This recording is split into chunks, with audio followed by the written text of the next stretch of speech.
Guys, Daniel here. This is another video. As I'm sure you can tell by the title, I will be ranking the top 10 most underrated Batman villains of all time, in my opinion.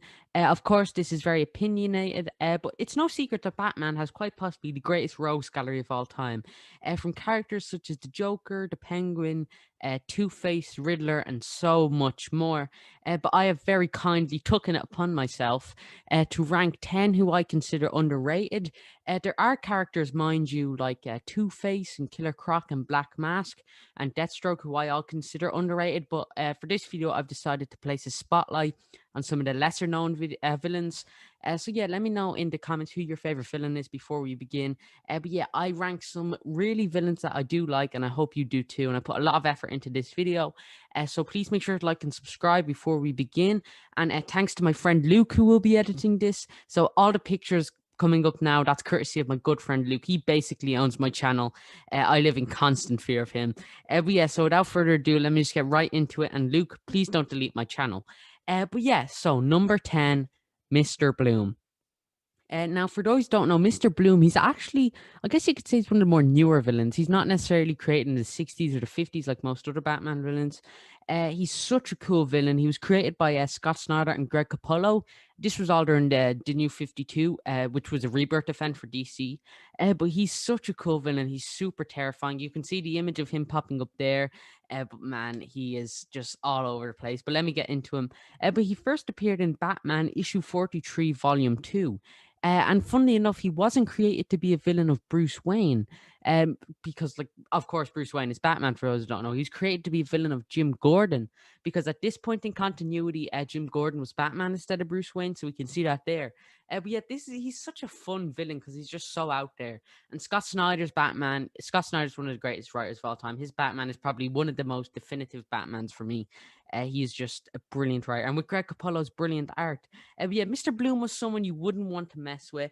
There were actually two versions of Mr. Bloom. He has a bit of a complicated backstory, so I'll try to sum it up as quickly as possible.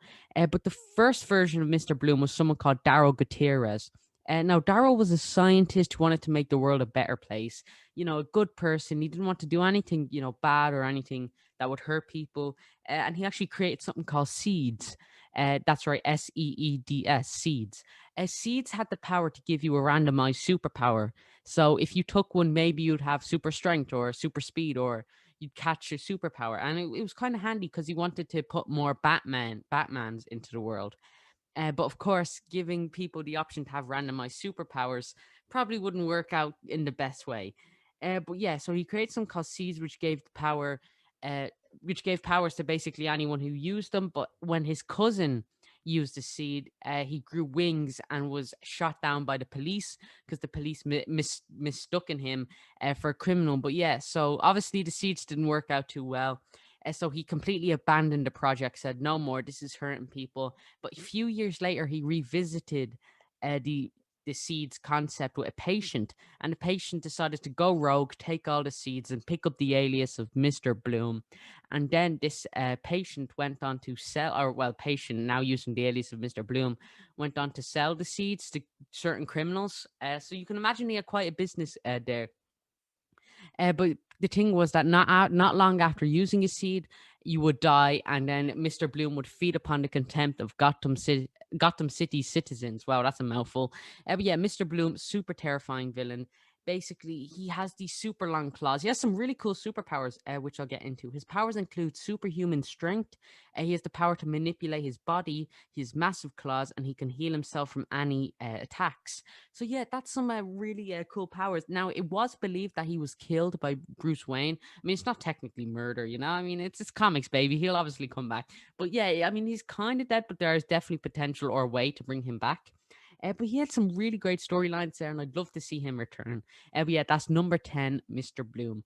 On to number 9. Oh, this is such a ridiculous villain, but he's amazing. Number 9, Rainbow Creature. That's right, you read it right. Yes, there is a big rainbow monster who runs around terrorizing Gotham. You probably haven't heard of this one before, and I will not blame you. I haven't either. I actually only heard about him because the brilliant James Gunn, what a director, fantastic, one of my favorites. He recently made a tweet detailing which villains he would have wanted to have used if he didn't use any. So basically, some of the villains he was considering using in the Suicide Squad film, and Rainbow Creature popped up. And yeah, so let me explain to you guys who Rainbow Creature is. He first appeared in Batman issue 134, created by Bill Finger and Sheldon Moldoff. Or, yeah, Moldoff. And oh man, what a villain. He first appeared, like I said, Batman 134. He is kind of like this massive, just rainbow monster. Do I have to give you more backstory? I mean, of course I will. He came from a South American volcano. That's all we really know about him. And he's actually kind of a unique villain because he has some really cool powers. Basically, if you look at the images on screen now, you see that on his body, there's different strips of color. He has a red line, a blue line, a green line. And I think, did I say them all? Yeah, anyway, you see all the lines there, but each color signifies a different power. But yeah, his powers include the fact that he can burn things, he can turn things into mist, he can turn things into ice, and he can trap people in an interdimensional state. So yeah, when you think Batman villains, I'm not sure Rainbow Creature is necessarily too high up on your list. Uh, Honestly, he's just such a ridiculous villain. I love him so much. I think you could definitely use him in a Batman story, even just as one-off villain. But he did actually appear in Batman: The Brave and Bold, but that was only just for a quick cameo. But yeah, Rainbow Creature, what a lad. But yeah, on to the next one, number 8, Black Spider. Black Spider, brilliant villain. I think he's so complex. I'm so excited to get into him. He's created by the legendary Jerry Conway and Ernie Chow. But oh, he's so cool. His real name is Eric Needham, and he has actually a quite unique backstory, I think. And you really see it come through there. But let me get into it, right? He first appeared in Detective Comics issue 463. There have been a few different iterations of Black Spider, but I'm going to go with the first one. Eric Needham, created brilliantly by Jerry Conway. What a writer. Jerry Conway also created characters like Killer Croc, the Punisher, and he's just one of my favorite writers of all time. He's brilliant. And of course, art by the brilliant Ernie Chow. But basically, let me like there. He has this really complex backstory, but I've had to shorten it down a little bit. Basically, he was someone who was addicted to heroin, which is a drug. He was addicted to drugs, and after a series of unfortunate events, he did some things he shouldn't have done. And then he, out of remorse for the things that he's done, he felt bad about it, so he kicked the habit completely, and he became a superhero, or more an anti-hero, because he took it upon himself to kill anyone caught dealing drugs or anyone who was putting drugs into the city. And so, that like it's a bit of a dodgy thing to be doing, and Batman didn't take too well with it. But he donned the alias of the Black Spider and has begun killing anyone who's dealing drugs. But yeah, actually, since then he's appeared in the Suicide Squad and the Secret Six, and he's occasionally been depicted working alongside Batman as a hero.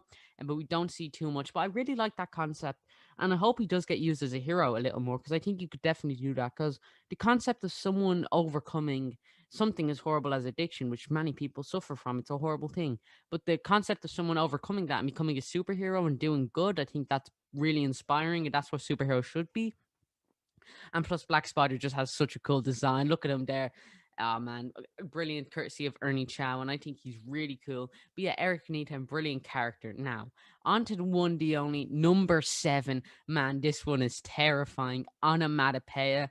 And I know you're wondering, wow, Daniel, that was such a good pronunciation. Did you practice that? Yes, I looked in my mirror and I said it like 500 times.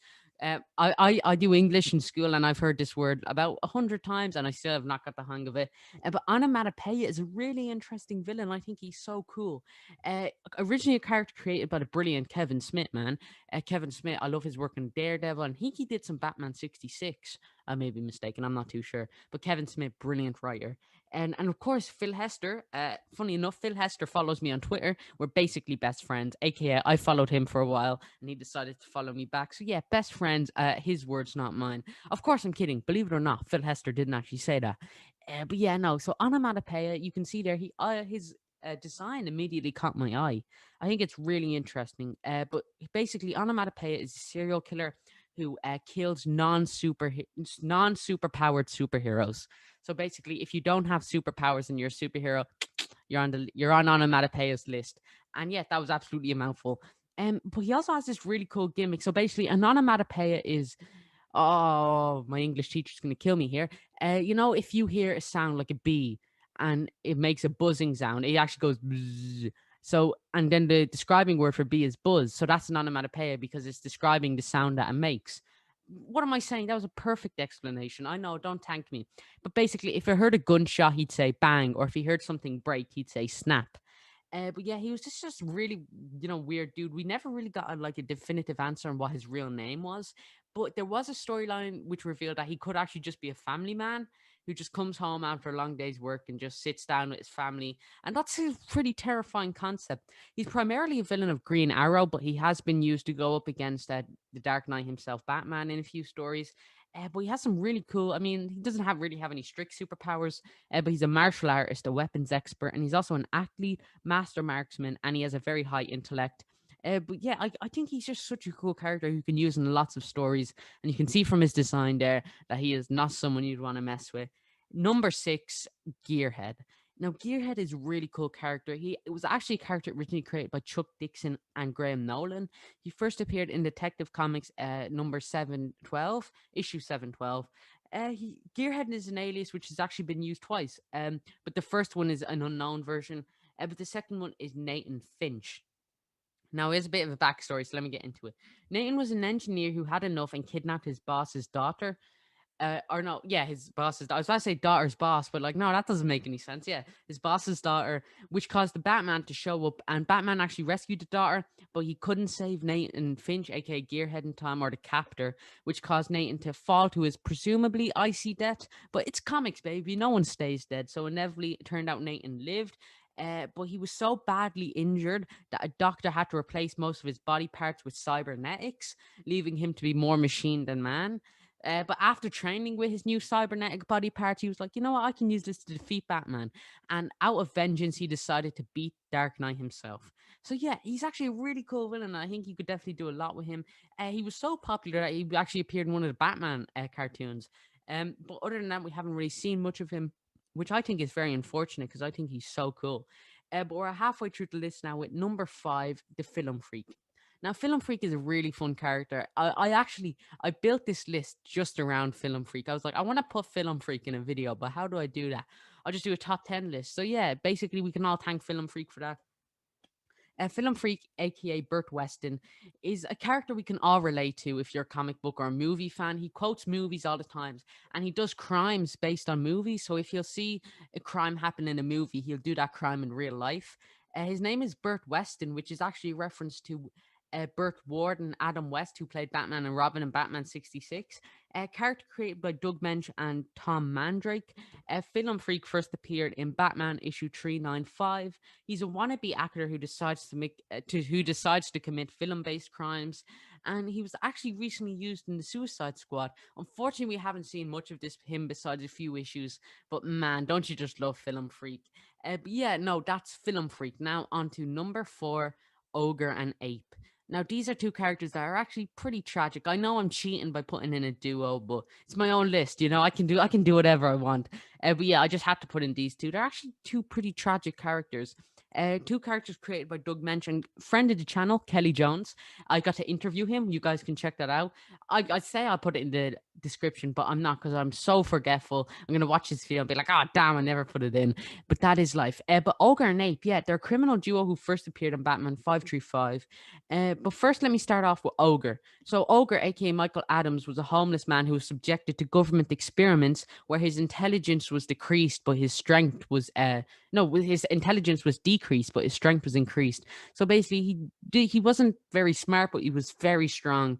And his brother, quotation mark, Ape, was incredibly intelligent. So together they decided to track down all the scientists who wronged them and did experiments on them, and they ended up killing all the scientists, which did lead into the death of Ape, which just left Ogre all alone, wandering to his death, I suppose. It's just Ogre left around. So yeah, it's a pretty tragic character. But Kelly Jones' art is, of course, fantastic. And Doug Mensch, what a legend. But yeah, I think they're all really tragic characters, and I just love to see them make a one-off cameo, maybe coming back. Maybe they're all happy now. Yeah, in a perfect world, this is Batman, no one gets to be happy in this brooding, storytell, fictitious world. But number 3, such a cool villain, Prometheus. Now, I'm sure some of you have heard of Prometheus if you're a Batman fan. He's a character who first appeared in New Year's Evil Prometheus issue 1. Character created by the brilliant Grant Morrison and Arnie Jorgensen. I got to meet Grant Morrison once at a signing. We're practically best friends now. Grant Morrison, what a lovely guy. If you're a fan, you'll be happy to know he couldn't have been sweeter. He treated me like I was a friend. Man, that was one of my favorite comic book experiences of all time. But Prometheus, created by Grant Morrison and Arnie Jorgensen. Think Batman and then think of evil Batman. That's Prometheus. He's basically anti-Batman. He's everything that Batman shouldn't be, and he uses that to his advantage. But he's actually a pretty formidable foe. He nearly got the upper hand on Batman, but of course, in the end, Batman prevailed because. But yeah, no, he was when Prometheus was young. His parents, who were massive criminals, were gunned down after they were caught by the police. This caused Prometheus to hate the police. So growing up, he traveled the world and trained to be an efficient fighter. Once he returned, he dressed himself up in armor and wreaked havoc upon Gotham. He even almost got the better hand on Batman, but of course, Batman prevailed. But yeah, he's been in a few stories, and I think he's just such a cool character that I'd love to see return to this world. But yeah, I think you could definitely do a lot with him. And he was actually rumored to be in the Arkham games, but alas, we only got a few cameos, and that was the last we ever saw of him. But number 2, Music Meister. We're getting to the end now. Music Meister, such an obscure villain. First appeared in Batman: The Brave and the Bold. We got to see him in only that episode of cartoon, but he also appeared in a Flash TV show where he's played by Darren Criss. Originally a character created by Michael Jelenic. He first appeared in Batman: The Brave and the Bold. I honestly put him on this list because when I was younger, I loved this one episode. I watched it all the time. In the Batman: The Brave and the Bold, he was voiced by Neil Patrick Harris. But he's just this super obscure villain who mind controls people with his voice. He sings and people do what he says. It's such a silly villain that I think he's amazing. But he also has this little rod that can shoot energy beams, and he's played by Neil Patrick Harris. But yeah, I think he's such a cool character created by Sorry, let me go back up. Michael Jelenic, and I'd love to see him maybe return. He's been in a few things, but not enough in my opinion. But now, number 1, the one you've all waited for. I know this one is going to amaze you, so buckle in. It's the one, it's the only Condiment King. Yeah, that's right. I know what you're thinking. Did I really make a list just to end it with someone who shoots mustard out of their gun? I absolutely did. All right, Condiment King. Oh, what a silly villain, man. I think he's so amazing. But let me get right into it. So yeah, he's just this obscure villain who has a gun that shoots ketchup, mustard, and so much more. His real name is Mitchell Mayo. Greatest name ever. And yeah, all right, so yeah, let me catch you up. Get it? Catch up? Catch. No, okay. Yeah, I'll admit that was a bit bad of me. Let me make it up to you. Mayo? No, that doesn't. No. I'm running out of jokes, but I want you to know that I am relishing in this. No. Okay, I'll stop currying on. Yeah, okay, please don't unsubscribe, please. I need the subscriptions. I'm doing anything at this point.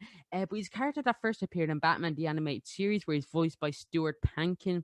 He's basically a C-list villain that just shoots ketchup, and he's just so good. I love him so much. He's been used in a few stories, but not enough, in my opinion.